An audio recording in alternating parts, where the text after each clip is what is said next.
नमस्कार, फिर से स्वागत करता हूँ आपका इस कोर्स में जिसका नाम मैकेनिकल बिहेवियर ऑफ मटेरियल्स है, जिसको हम हिंदी में पढ़ेंगे। अभी तक हम स्ट्रेन हार्डनिंग के बारे में जान रहे थे और डिसलोकेशंस के मोशंस के बारे में जान रहे थे। उसी के संदर्भ में आज हम जानेंगे कि स्टैकिंग फॉल्ट्स क्या होते हैं, ये हम एफसीसी क्रिस्टल में देखते हैं और पार्शियल डिसलोकेशंस का क्या रोल हो सकता है स्ट्रेन हार्डनिंग के प्रति। तो अभी जानते हैं पहले कि स्टैकिंग फॉल्ट्स क्या होते हैं एफसीसी में। तो पहले एफसीसी स्ट्रक्चर को देखते हैं हम। तो एक मेरा एफसीसी स्ट्रक्चर यानी मेरा क्यूबिक स्ट्रक्चर है और क्यूबिक स्ट्रक्चर में मेरे पास कुछ एटम्स इस तरह से हैं। तो यहाँ पे कुछ मैंने एटम मार्क कर दिया, ये इसको मैं ओरिजिन एक एटम मार्क कर रहा हूँ और कुछ एटम्स मैं इस तरह से मार्क कर रहा हूँ जहाँ पे ये एटम्स कॉर्नर्स पे है और ये एटम्स मेरे फेस सेंटर्स पे है। तो ये एक मेरा एक 111 टाइप प्लेन है और दूसरा एक 111 टाइप प्लेन अगर मैं मार्क करूँगा तो कुछ इस तरह से एटम्स रहेंगे कॉर्नर्स पे और फेस सेंटर्स पे। तो इसको भी हम मार्क कर सकते हैं। इसको मैंने कुछ रेड कलर से मार्क किया और एक एटम यहाँ पे कॉर्नर पे। तो ये मेरा एफसीसी स्ट्रक्चर है और ये मेरे सारे जो स्ट्रक्चर जो बना है ये मेरे 111 प्लेन से बना है। ये डिफरेंट कलर्स इसलिए मार्क कर रहा हूँ क्योंकि आपको पता चलेंगे कि ये जो एटम्स है ये डिफरेंट 111 प्लेन्स पे है, यानी ये स्टैकिंग है। स्टैकिंग यानी इनकी संरचना इस तरह से एक के ऊपर एक ये रखे हुए 111 प्लेन से अगर मैं कुछ इस तरह से रखूँगा तो मुझे एक एफसीसी स्ट्रक्चर मिलेगा। आइए जानते हैं कि ये 111 प्लेन्स है क्या। तो ये 111 प्लेन्स हमें इसलिए स्टडी करने हैं क्योंकि हमने देखा था कि स्लिप सिस्टम जो है मेरे एफसीसी में ये होता है, स्लीप जो होता है वो 111 प्लेन पे होता है और अलोंग a/2 110 डायरेक्शन पे होता है, यानी 111 फैमिली ऑफ प्लेन्स पे होता है और ये 110 डायरेक्शन के अलोंग होता है। तो ये मेरे डिफरेंट 111 प्लेन्स है। तो आइए जानते हैं कौन से मेरे 111 प्लेन्स हैं। तो ये मेरा बर्जेस वेक्टर हो गया इस डायरेक्शन पे। तो हमने देखा था कि शॉर्टेस्ट लैटिस ट्रांसलेशन जो वेक्टर है एफसीसी में ये मेरा हाफ 110 है और ये मेरा बर्जेस वेक्टर होगा और यह स्लीप डायरेक्शन होगी। तो मार्क करते ये मेरा जो पहला प्लेन है ब्लू प्लेन, ये इस तरह से मार्क किया है मैंने। ये है जो एटॉमिक अरेंजमेंट है इस प्लेन पे, ये मैंने ए लेयर मार्क की है यहाँ पे। उसी तरह से रेड में जो मार्क है वो मेरी बी लेयर है और सी जो में मार्क है वो मेरी सी लेयर है। अभी इस एटॉमिक अरेंजमेंट्स को मैं कुछ इस तरह से देख रहा हूँ, जैसे अगर मैं ए लेयर में मार्क करूँगा तो मेरे पास ये ए यानी ये एक टाइप का 111 प्लेन है और ये जो प्लेन है ये क्लोज पैक्ड है, यानी ट्रूली क्लोज पैक्ड प्लेन है। आप देखेंगे कि सारे एटम्स, अगर मैं हार्ट स्फीयर मॉडल कंसिडर कर रहा हूँ तो सारे एटम्स एक दूसरे को टच हो रहे हैं। अभी इसके अगर हमें डायरेक्शन मार्क करूँ स्लीप डायरेक्शन, तो स्लीप डायरेक्शन मेरी कुछ इस तरह से होगी। यहाँ पे हाफ 110 यानी सेंटर टू सेंटर जो डिस्टेंस है एटम्स का, वो जो शॉर्टेस्ट लैटिस ट्रांसलेशन वेक्टर है ये मेरी 110 डायरेक्शन होगी। जैसे यहाँ से और यहाँ तक मैं मार्क करूँगा, इस एटम से इस एटम के सेंटर तक, ये भी मेरी एक 110 डायरेक्शन होगी। अभी जानते हैं कि इसके ऊपर ये मेरा 111 प्लेन है और मैं कुछ इस तरह से देख रहा हूँ। इस ये जो प्लेन है या ये जो डायरेक्शन है ये मेरी 111 डायरेक्शन है, यानी अगर मैं डायगोनल डायरेक्शन से इस स्ट्रक्चर को देखूंगा तो मुझे 111 प्लेन कुछ इस तरह से दिखाई देंगे। अभी मैं ये जो बी एटम है, ये 3 एटम है, इनके बीच में जो जो कैविटी है या जो स्पेस बनी है, यहाँ पे मेरा ये बी एटम या बी एटम्स या बी लेयर पे जो एटम्स है वो रिसाइड करेंगे या रहेंगे, रुकेंगे। तो ये मेरी बी पोजीशन होगी, बी एटॉमिक लेयर्स की पोजीशन होगी मेरे ए एटॉमिक लेयर पे। तो इसी तरह से ये मेरी बी एटॉमिक पोजीशन है। मैंने बताया कि ये जो स्पेसिंग है यहाँ पे और यहाँ पे, ये मेरी बी एटॉमिक प्लेन्स पे जो एटम्स है उनकी पोजीशंस है ये। उसी तरह से सी एटम मेरा कुछ इस तरह से रहेगा। तो ये जो स्टैकिंग है, स्टैकिंग यानी ये जो परत बनी है, यानी ए के ऊपर बी, बी के ऊपर सी, इसको हम स्टैकिंग कहते हैं। और ये एक स्टैकिंग एफसीसी में पिक्यूलियर स्टैकिंग है, यानी एक विशेष स्टैकिंग इस तरह से अगर हम करेंगे, एटम्स इस तरह से अगर रचेंगे एक दूसरे के ऊपर तो हमें एफसीसी स्ट्रक्चर मिलेगा कुछ इस तरह से। तो मेरी सारी ए बी सी स्टैकिंग इस तरह से मैंने देखी है एफसीसी में। मार्क कर लेते मेरे बी एटम्स कुछ इस तरह से। मैंने बताया कि इस तरह से एटॉमिक पोजीशंस है। तो अगर मैं यहाँ पे देखूँगा तो ये जो पोजीशन है ये मेरी बी एटॉमिक पोजीशन है, और यहाँ पे भी मेरी एक बी एटॉमिक पोजीशन होगी, और यहाँ पे भी एक बी एटॉमिक पोजीशन होगी। तो इस तरह से कुछ मेरी बी एटॉमिक पोजीशन है। और सी एटॉमिक पोजीशन अगर मैं देखूँगा तो सी एटम मेरे बी एटम्स के जो सेंटर वाला जो कैविटी है या स्पेस अवेलेबल है वहाँ पे वो रहेगा सी एटम, या सी एटम है ना, यहाँ पे सी लेयर्स पे जो एटम्स हैं वो यहाँ पे रहेंगे बी के बीच में। तो इस तरह से कुछ मेरी स्टैकिंग्स होती है एफसीसी में 111 प्लेन्स की। और मैं इस प्लेन्स को कुछ ऊपर से ऐसे देख रहा हूँ, अगर डायगोनली मैं यहाँ से देख रहा हूँ, ये मेरी 111 डायरेक्शन है। तो मुझे स्टैकिंग मिलती है ए बी सी यहाँ पे। अगर मैं इस तरह से कुछ स्टैकिंग करूँगा तो मुझे एफसीसी स्ट्रक्चर मिलेगा। अगर आप फिजिकल मेटलर्जी की कोई भी किताब उठाएंगे तो आपको कुछ इस तरह से और एक स्टैकिंग मिल सकती है ए बी। तो ये स्टैकिंग मुझे मिलती है एचसीपी क्रिस्टल स्ट्रक्चर में। तो अभी के लिए हम जानेंगे कि मेरे पास ये ए बी सी स्टैकिंग है जो एफसीसी में है, और इसका महत्व क्या है हम जानेंगे स्लिप में। तो अभी हम देखते हैं कि ये स्लिप किस तरह से होता है। तो उसके लिए हमें जानना पड़ेगा कि यहाँ पे पार्शियल डिसलोकेशन और थॉम्सन टेट्राहेड्रन के कंस्ट्रक्शन के द्वारा, इसको हम इस तरह से जानते हैं। ये मेरा एफसीसी स्ट्रक्चर है, यहाँ पे मैंने एक 111 प्लेन मार्क किया है यहाँ पे इस तरह से। तो ये 111 प्लेन मार्क किया है। तो आप देखेंगे कि अगर मेरा एटम स्लिप हो रहा है, यानी ये एक प्लेन है, ये ए प्लेन है और ये बी प्लेन है, और मैं हार्ड स्फीयर मॉडल कंसिडर कर रहा हूँ, तो आप देखेंगे कि ये बी प्लेन कुछ इस तरह से मार्क था, ये मेरा ए प्लेन है, और ये जब स्लिप होता है तो ये बी एटम पोजीशन, मैंने बताया कि यहाँ पे बी एटम पोजीशंस कहाँ पे, कुछ इस तरह से, और इस ए लेयर पे कुछ इस तरह से। तो जब ये स्लीप होगा तो यानी ट्रांसलेशन होना चाहिए कुछ बर्जेस वेक्टर के द्वारा, तो ये बी एटम अपने बी पोजीशन पे ही जाना चाहिए। तो मान लेते हैं कि बी एटम कुछ इस तरह से स्लीप हो रहा है, इस तरह से ग्लाइड हो रहा है यहाँ से यहाँ तक। तो ये जो डिस्टेंस है इसको भी मार्क कर लेते हैं। ये जो डिस्टेंस है बी से बी तक, ये था मेरा a/2 110। पर अभी हम देखेंगे कि ये जो एटॉमिक लेयर्स है या ये स्लिप कुछ इस तरह से होते हैं। फिर से देखेंगे, ये यहाँ से यहाँ जाएंगे और यहाँ से यहाँ जाएंगे। तो कुछ इस तरह से हम देखेंगे।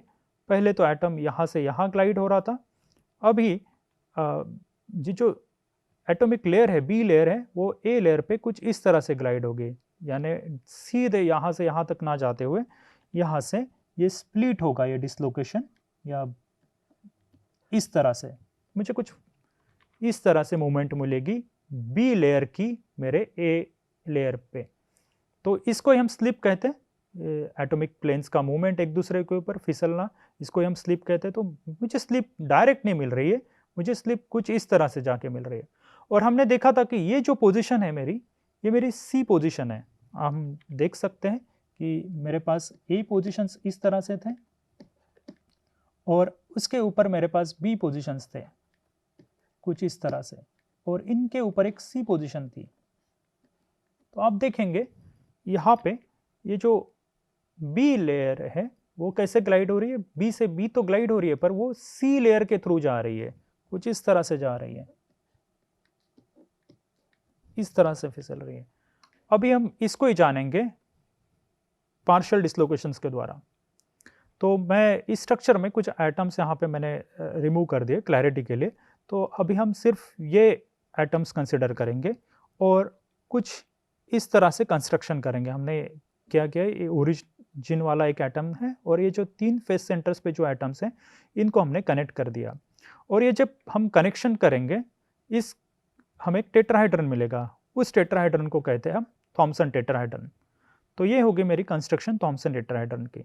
तो ये मान लेते हैं कि हमने इसके ये पॉइंट्स वर्टाइसेस कुछ इस तरह से मार्क कर लिए, ओ, ए, बी और सी। इसके अगर मैं कोऑर्डिनेट्स कुछ इस तरह से मार्क कर लूँ एक्स, वाई और जेड डायरेक्शन, तो मेरे पास कुछ इसके कोऑर्डिनेट्स ए पॉइंट के हाफ आएंगे, ओरिजिन का तो 0 0 0 रहेगा, बी का हाफ 0 रहेगा और सी का 0 0 0 हाफ रहेगा। तो ये मैंने कोऑर्डिनेट्स मार्क कर लिए। अभी जानेंगे हम इस कंस्ट्रक्शन के द्वारा किस तरह से ये जो स्लिप है इसको हम समझ सकते हैं। तो मैंने अभी एक प्लेन कंसिडर किया है यहाँ पे इस टेट्राहेड्रन का, थॉमसन टेट्राहेड्रन का, ओ, बी और सी।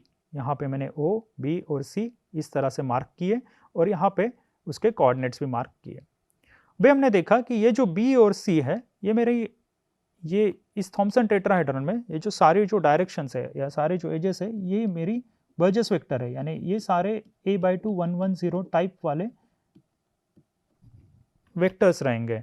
तो ये सारे जो एजेस है इस थॉमसन टेट्राहेड्रन की कुछ इस तरह से रहेंगे।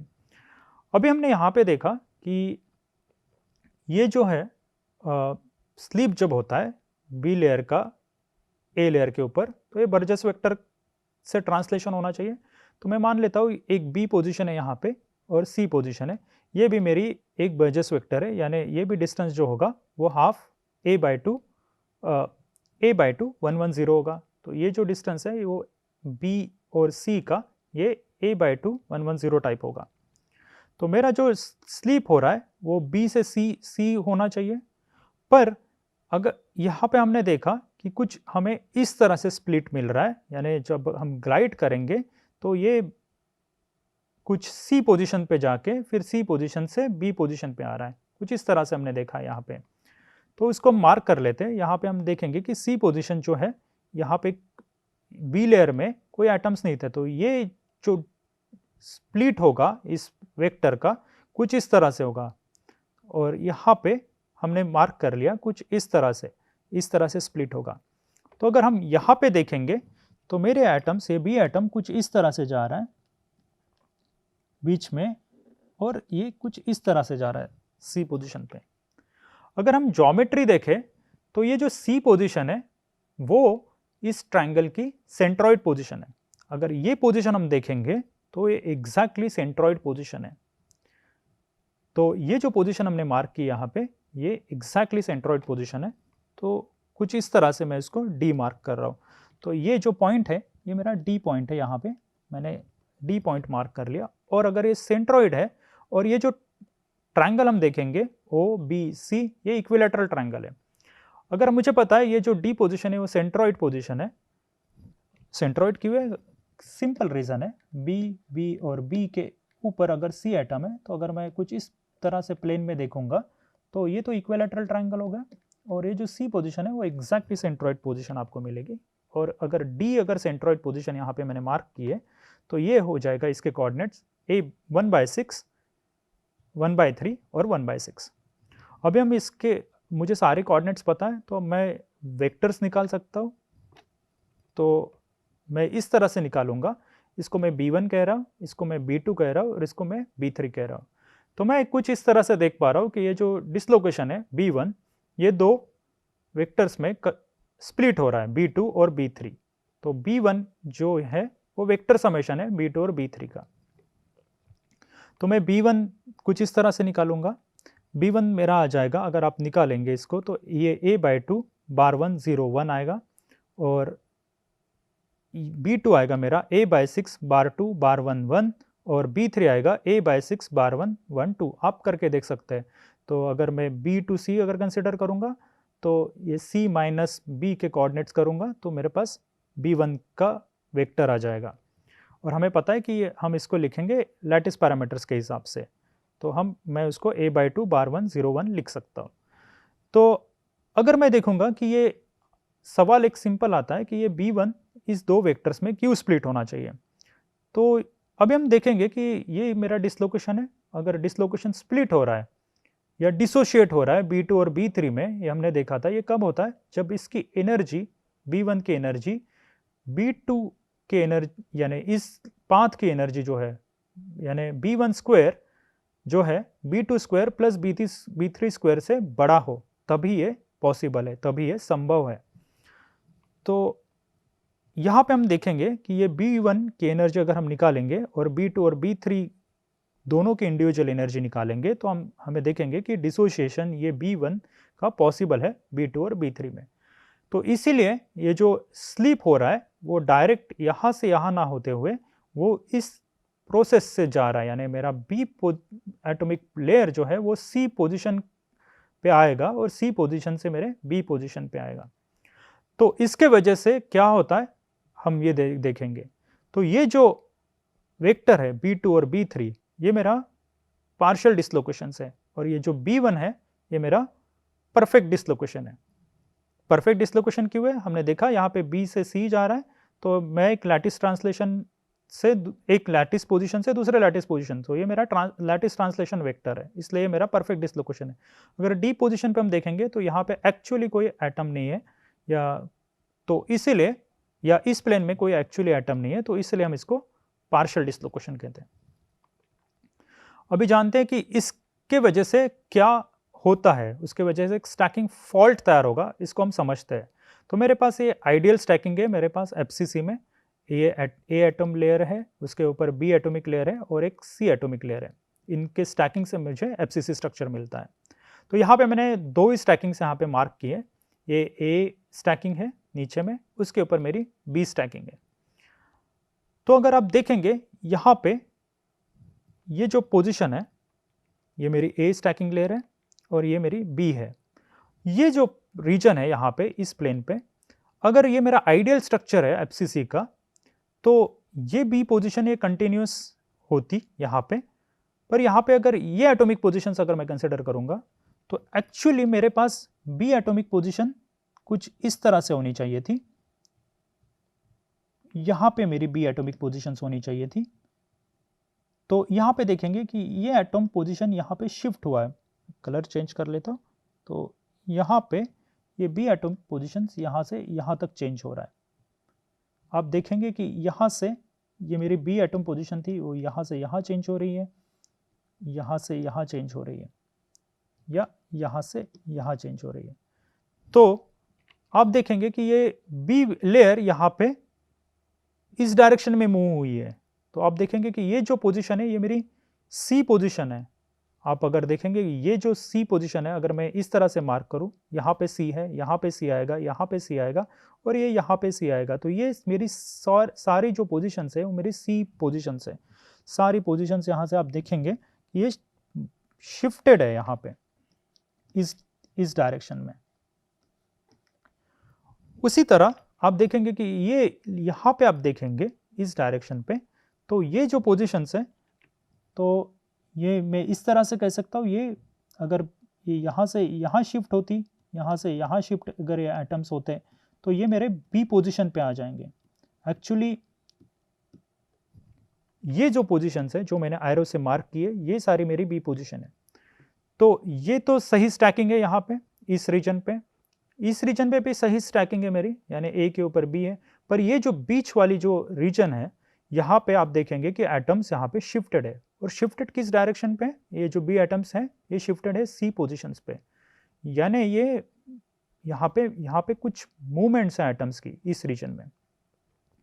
तो ये जो पोजीशन है ये मेरी C पोजीशन है, तो इसको मार्क कर लेते दूसरे कलर से, ये मेरी होगी C पोजीशन।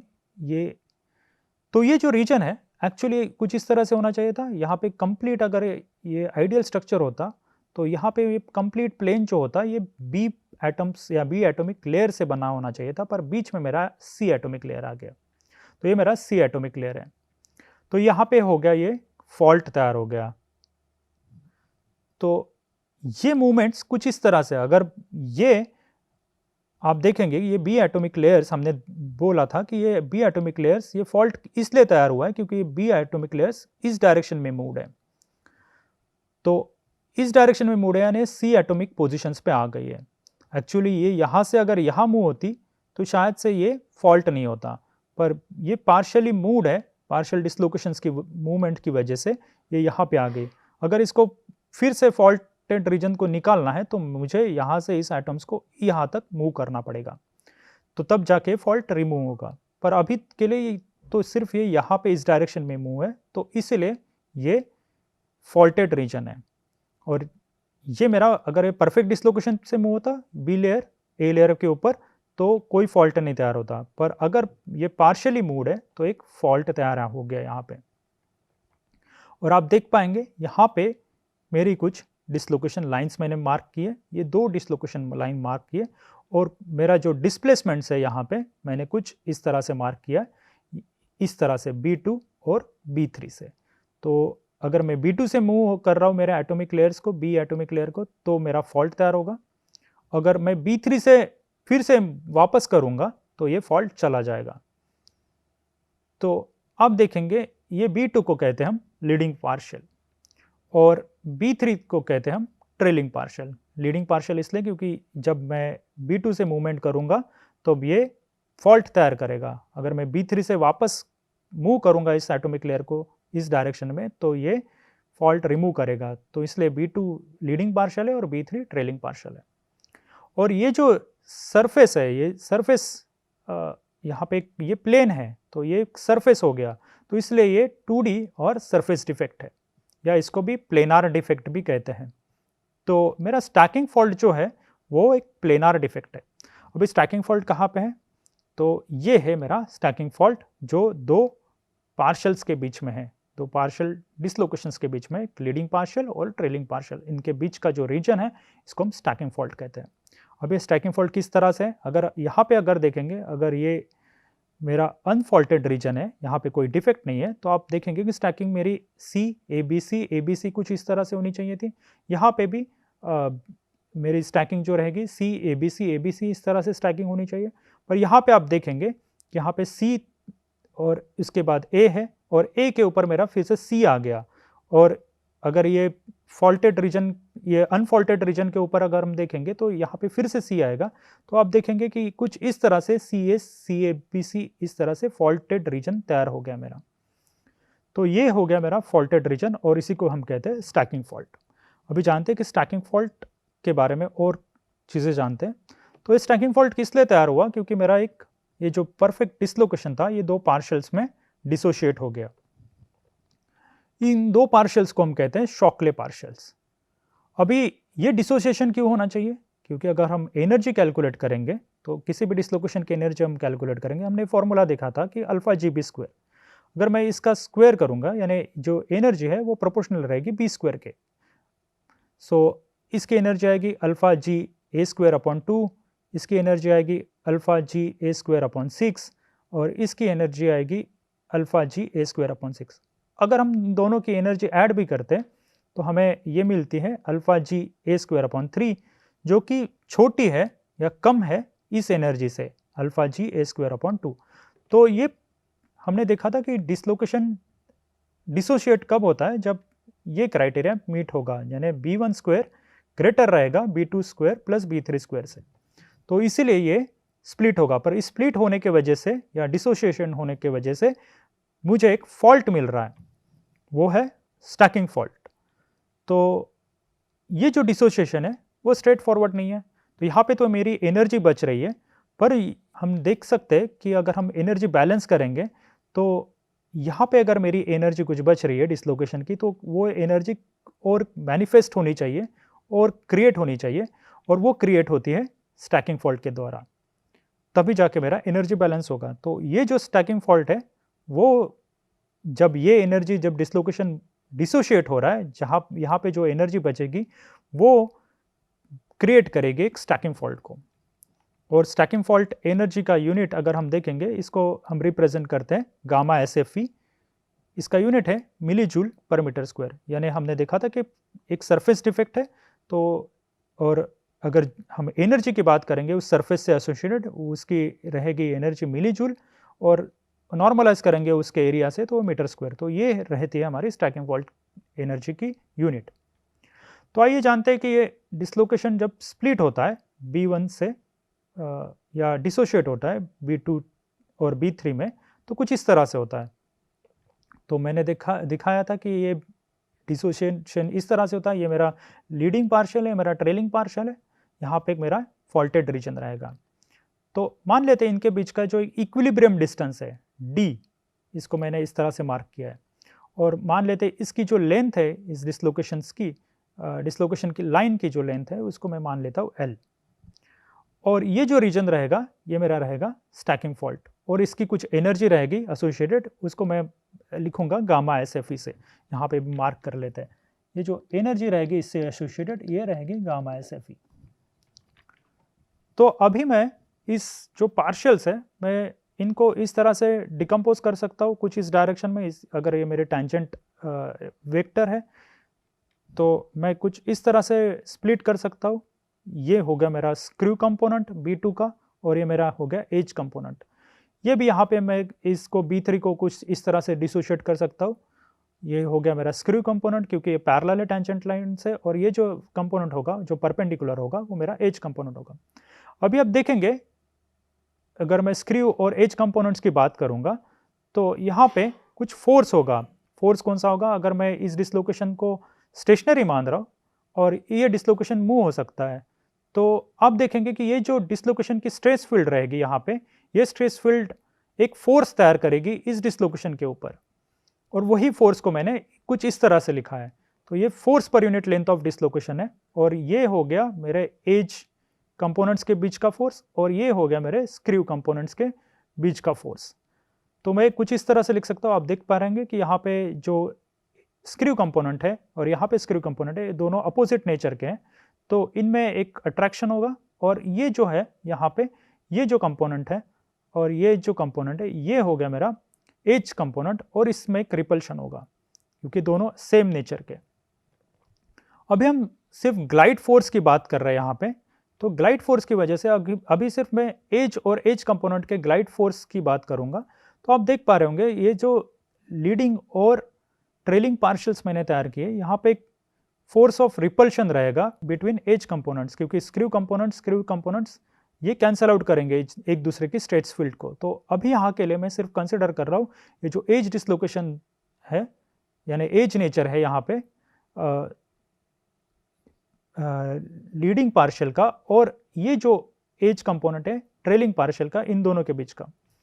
तो मैं कुछ इस तरह से लिख सकता हूँ कि force per unit length of dislocation मुझे पता है और मुझे डिसलोकेशन की लेंथ पता है, तो मैं फोर्स कैलकुलेट कर सकता हूँ F × L।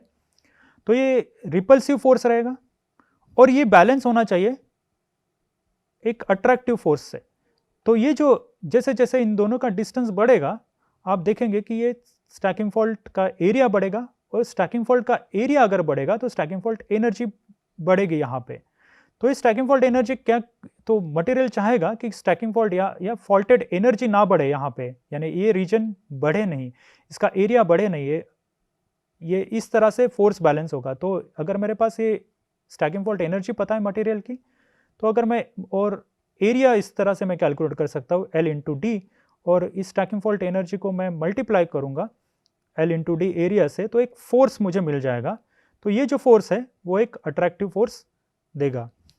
तो हम देख रहे हैं कि मेरे पास जो एज डिसलोकेशंस के कंपोनेंट है, एज कंपोनेंट्स के बीच में एक रिपल्सिव फोर्स है, और जो स्टैकिंग फॉल्ट एनर्जी क्रिएट हुई है उसके वजह से एक अट्रैक्टिव फोर्स तैयार होगा, क्योंकि मटेरियल नहीं चाहेगा कि एक फॉल्टेड रीजन बढ़े। तो ये दो फोर्सेस बैलेंस करेंगे, और यही बैलेंस हमने यहाँ पे लिखा है। अगर मैं उसको सॉल्व करूँगा तो मेरे पास एक कुछ इक्विलिब्रियम डिस्टेंस आ जाएगा इन दोनों पार्शल्स के बीच में, ये आ जाएगा F/γ/SFE। और अगर मैं फोर्स निकालूंगा तो फोर्स मैं कुछ इस तरह से निकाल सकता हूँ G(B2)B3/2π। आप इसको कैलकुलेट कर सकते हैं। दो एज कंपोनेंट्स के बीच में का फोर्स दोनों अगर सेम स्लिप प्लेन पे है तो मेरे पास कुछ इस तरह से इक्वेशन आ गया, और मैं अब देखूंगा कि γ/SFE वर्सेस D का रिलेशन क्या है। तो आप देख पा रहे होंगे कि जैसे जैसे γ/SFE बढ़ेगी वैसे वैसे जो D है वो स्मॉल होता जाएगा, कम होता जाएगा, यानी इन दोनों का डिस्टेंस कम होता जाएगा। जैसे γ/SFE मटेरियल की लोअर है वैसे ये D बढ़ता जाएगा। तो ये एक इन्वर्स रिलेशन हमें मिल रहा है। तो आप देख पा रहे होंगे कि इन दोनों का डिस्टेंस, दो जो पार्शल्स है, शॉकले पार्शल्स है, इनका डिस्टेंस, इक्विलिब्रियम डिस्टेंस घटेगा या बढ़ेगा बेस्ड ऑन γ/SFE, यानी γ/SFE की क्या वैल्यू है उसके ऊपर। तो ये स्टैकिंग फॉल्ट एनर्जी हमारे क्रॉस स्लिप को अफेक्ट करती है। हमने क्रॉस स्लिप को जाना था कि हमने देखा था कि स्क्रू डिसलोकेशन क्रॉस स्लिप होते हैं। तो मैं कुछ इस तरह से लिख पा रहा हूँ, ये मेरा स्टैकिंग फॉल्ट यहाँ पे तैयार हुआ है, और ये मेरे दो पार्शल्स है, और ये मैं बात कर रहा हूँ एक पर्टिकुलर 111 प्लेन पे। और यहाँ पे अब देखेंगे ये जो दो पार्शल्स है यहाँ पे इस तरह से जब मिलेंगे तो ये जो डिसलोकेशन तैयार होगा ये मेरा परफेक्ट स्क्रू तैयार होगा। अगर आप दोनों को ऐड करेंगे तो आपको पता चलेगा ये जो डिसलोकेशन होगा ये मेरा परफेक्ट डिसलोकेशन होगा, परफेक्ट स्क्रू डिसलोकेशन होगा। और यहाँ पे हम देखेंगे कि ये स्क्रू डिसलोकेशन फिर से स्प्लिट हो सकता है कुछ इस तरह से। तो ये मेरी स्टैकिंग फॉल्ट होगी इन दोनों पार्शल्स के बीच में। हमने देखा था जो एरिया रहता है वो स्टैकिंग फॉल्टेड एरिया रहता है। ये जो प्रोसेस है जहाँ पे दो पार्शल्स दूसरे को मिलके एक परफेक्ट स्क्रू बनाते हैं, इसको हम कहते हैं कंस्ट्रिक्शन। तो कंस्ट्रिक्शन यानी किसी को स्क्वीज करके दबा के एक बनाना, उसको कहते हैं कंस्ट्रिक्शन। तो यहाँ पे मेरे पास एक परफेक्ट स्क्रू बनेगा और इसको कहते हैं constriction to perfect screw dislocation. तो आइए जानते हैं इसका इफेक्ट क्या होता है क्रॉस स्लिप पे। और हमें क्रॉस स्लिप के लिए सिर्फ प्योर स्क्रू ही क्रॉस स्लिप हो सकता है। ये हमने पढ़ाई की थी जब स्क्रू डिसलोकेशंस के, प्योर स्क्रू डिसलोकेशंस की बात की थी। तो आइए जानते हैं कि क्रॉस स्लिप होती कैसे है। तो यहाँ पे मैं दो पार्शल्स मार्क कर रहा हूँ कुछ इस तरह से। आप देख पा रहे होंगे ये है मेरा परफेक्ट स्क्रू नेचर जो मैग्नीट्यूड है। तो अगर ये दो पार्शल्स मैंने मार्क की तो ये इनके दोनों के बीच का जो रीजन है उसको मैं कहता हूँ स्टैकिंग फॉल्ट, और इन जो ये जो एनर्जी रहेगी इस एरिया की इसको कहेंगे स्टैकिंग फॉल्ट एनर्जी।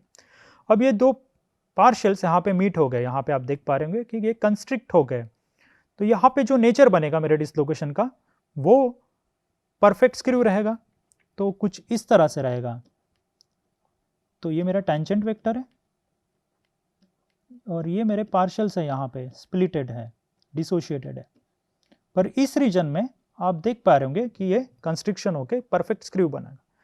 और जब मैं एक थर्ड सिनेरियो अगर मैं देखूंगा कि तो ये जो पार्ट है यही पार्ट मेरा क्रॉस स्लिप हो सकता है। तो आप देख पा रहे होंगे कि ये पार्ट यहाँ पे इस प्लेन पे क्रॉस स्लिप हो गया।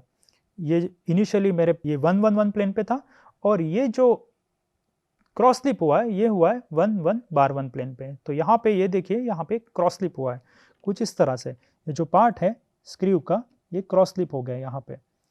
ये मेरी टेंजेंट वेक्टर है और आगे जाके ये जो स्क्रू पार्ट था ये फिर से स्प्लिट हो गया मेरे दो पार्शल्स में। स्प्लिट इसलिए होना चाहिए क्योंकि एनर्जी क्राइटेरिया हमने देखा था। तो हम देख पा रहे होंगे कि ये जो कंस्ट्रिक्शन लाने के लिए क्या क्राइटेरिया होना चाहिए। क्राइटेरिया सिंपल है, ये जो डी है ये डिपेंड करेगा मेरा गामा एस एफ ई पे। तो अगर मैं कुछ इस तरह से, अगर गामा एस एफ ई मेरी लोअर है तो ये डी बड़ा होगा। तो आप देख पा रहे होंगे कि अगर ये ऑलरेडी अगर gamma S F E higher है यानी बड़ी है, मेरी स्टैकिंग फॉल्ट एनर्जी ज़्यादा है, तो ये डी स्मॉल होगा और मुझे कम फोर्स लगेगा इन दो पार्शल्स को पास लाने के लिए और कंस्ट्रिक्ट करने के लिए या प्योर स्क्रू बनाने के लिए यहाँ से। तो आप देख पा रहे होंगे कि गामा एस एफ ई मेरे क्रॉस स्लिप को ज़्यादा अफेक्ट करेगी।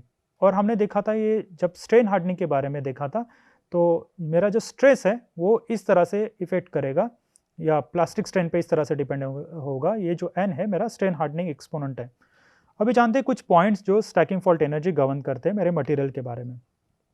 तो ये जो स्टैकिंग फॉल्ट एनर्जी है वो डिपेंड करती है मेरे मटेरियल और उसके कंपोजिशन के बारे में। तो ये डिपेंड करेगी बॉन्डिंग और कंपोजिशन से।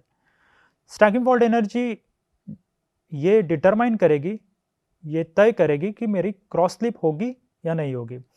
तो और क्रॉस स्लिप होगी तो उसके वजह से स्ट्रेन हार्डनिंग जो है वो अफेक्ट करेगा। तो जैसे मेरी स्टैकिंग फॉल्ट एनर्जी बड़ी है तो हमने देखा था कि जो सेपरेशन है, इक्विलिब्रियम सेपरेशन है, वो कम रहेगा और कम रहेगा तो क्रॉस स्लिप आसान हो जाएगी।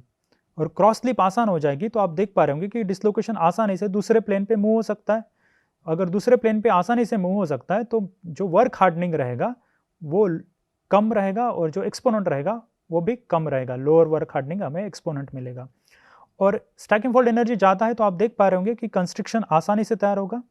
अगर स्टैकिंग फॉल्ट एनर्जी कम है तो आप देख पा रहे होंगे कि कंस्ट्रिक्शन नहीं होगा। तो ये जो पार्शल्स है सिर्फ एक ही प्लेन पे मूव हो गए, ये दूसरे प्लेन पे क्रॉस स्लिप नहीं हो पाएंगे। तो इसीलिए जब ये दूसरे प्लेन पे क्रॉस स्लिप नहीं हो पाएंगे तो हमें सिर्फ प्लेनार स्लिप मिलेगी जब मेरे पास लो स्टैकिंग फॉल्ट एनर्जी रहेगी। या मेरे पास हाई स्टैकिंग फॉल्ट एनर्जी रहेगी तो मेरे पास कुछ वेवी स्लिप मिलेगी इस तरह से। तो मुझे इस प्लेन पे भी स्लिप मिलेगी और इस प्लेन पे भी स्लिप मिलेगी क्रॉस स्लिप की वजह से। तो लो स्टैकिंग फॉल्ट एनर्जी मटेरियल्स मेरे प्लेनार स्लिप दिखाते हैं। तो आप जान पा रहे होंगे कि stacking fault energy strain hardening को अच्छे से अफेक्ट करता है। अभी हम आगे चलते हैं और स्टैकिंग फॉल्ट एनर्जी के बारे में जानते हैं। तो मेरे पास एक डिसलोकेशन है, ये स्प्लिट हो गया दो पार्शल्स में यहाँ पे। तो आप देखेंगे कि जो डिसलोकेशन है ये दर्शाता है क्या दर्शाता है, नो स्लिप और फुल्ली स्लिप रीजन को। तो आप देख पा रहे होंगे कि यहाँ पे मेरे पास ये पार्शल्स आ गए और इनके बीच में जो एरिया है इसको फॉल्टेड रीजन, ये स्टैकिंग फॉल्ट्स है, ये स्टैकिंग फॉल्ट है मेरे यहाँ पे। और इसको जो पार्शल्स के बीच में अगर इस तरह से दर्शाए, इसको हम कहते हैं एक्सटेंडेड डिसलोकेशन। और कभी कभी टेक्स्ट बुक में इस तरह से भी लिखा जाता है इसको, स्टैकिंग फॉल्ट, ये जो एनर्जी है और स्टैकिंग फॉल्ट के जो ये है यू जैसा बना हुआ है, इसको हम कहते हैं स्टैकिंग फॉल्ट रिबन। ये भी आप कुछ रिसर्च पेपर्स में या बुक्स में कुछ इस तरह से आपको देखेंगे। ये मेरे स्टैकिंग फॉल्ट का रिप्रेजेंटेशन है। तो आइए जानते हैं कि मेरा जो परफेक्ट डिसलोकेशन है वो जब स्प्लिट हुआ, ये दो पार्शल्स में स्प्लिट हुआ और इनके बीच में जो रीजन है ये है स्टैकिंग फॉल्ट। तो कभी कभी टेक्स्ट बुक में कुछ इस तरह से भी दर्शाते हैं, कंप्लीट सिंबल नहीं दिखाते, कुछ हाफ टी की तरह दिखाते हैं। तो ये भी दो पार्शल्स दर्शाते हैं यहाँ पे। तो कुछ मटेरियल्स हम देखते हैं, जैसे स्टेनलेस स्टील है, कॉपर है, एल्यूमिनियम है, और उनकी स्टैकिंग फॉल्ट्स एनर्जी देखते हैं। तो आप देख पा रहे होंगे यहाँ पे स्टेनलेस स्टील से इनकी स्टैकिंग फॉल्ट एनर्जी लिखा है 10 और मिलीजूल्स पर मीटर स्क्वायर, और एल्यूमिनियम की क्लोज टू 250 यहाँ पे लिखी है। तो आप देख पा रहे होंगे कि जो जैसे स्टैकिंग फॉल्ट एनर्जी मेरी बढ़ रही है, यहाँ पे स्टैकिंग फॉल्ट एनर्जी जैसे बढ़ रही है, मेरा स्ट्रेन हार्डनिंग एक्सपोनेंट कम हो रहा है, यानी गामा एसएफई बढ़ रही है तो एन की वैल्यू घट रही है।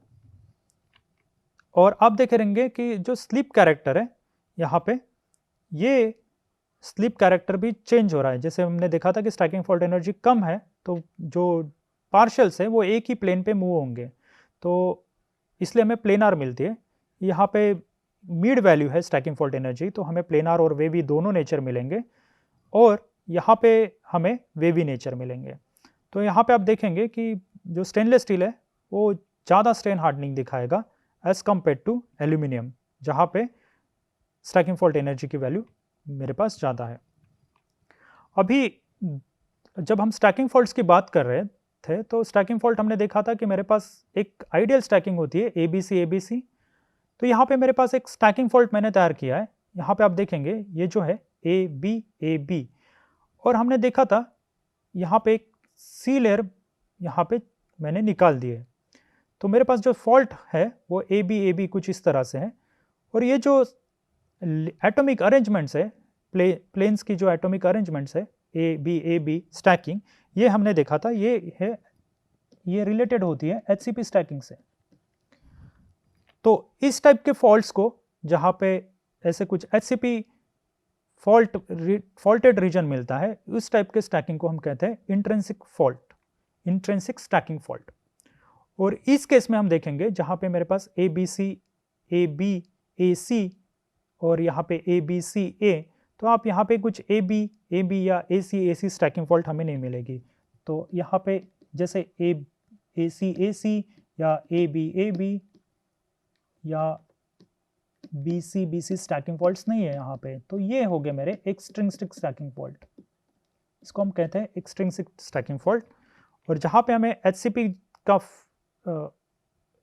स्ट्रक्चर या HCP से रिलेटेड स्टैकिंग मिलते हैं, उसको कहते हैं हम इंट्रिंसिक स्टैकिंग फॉल्ट। अभी हम जानते हैं कि ये जो स्टैकिंग फॉल्ट्स है वो कैसे निकालते हैं।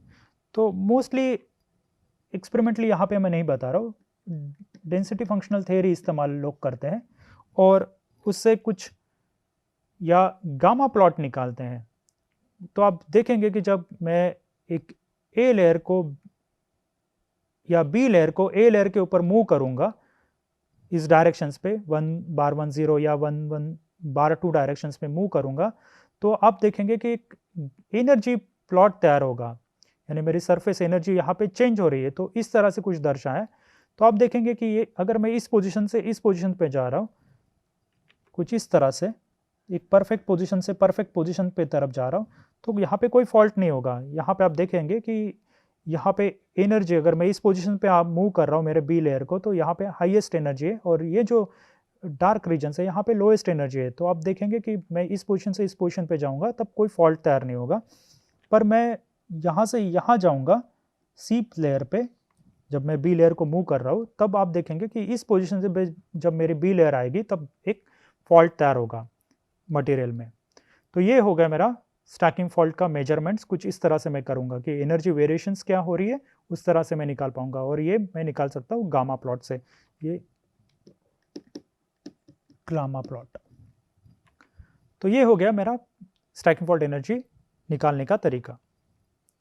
तो इस पार्ट में हमने देखा कि जो स्टैकिंग फॉल्ट्स है वो तैयार होते हैं जब एक डिसलोकेशन, परफेक्ट डिसलोकेशन स्प्लिट होता है, डिसोशिएट होता है दो पार्शियल्स में, और दो पार्शियल्स में जब स्प्लिट होने के प्रोसेस में एक फॉल्ट तैयार करेगा, और ये फॉल्ट मेरे स्ट्रेन हार्डनिंग को भी अफेक्ट करता है। ये हमने इस पार्ट में जाना। नेक्स्ट पार्ट में जानेंगे कि ये जब डिसलोकेशन स्प्लिट होते हैं तो उनके वजह से लॉक्स भी तैयार होते हैं। उन लॉक्स के बारे में जानेंगे, उनको कहते हैं हम डिसलोकेशन लॉक्स। नेक्स्ट पार्ट में हम इसके बारे में जानेंगे। धन्यवाद।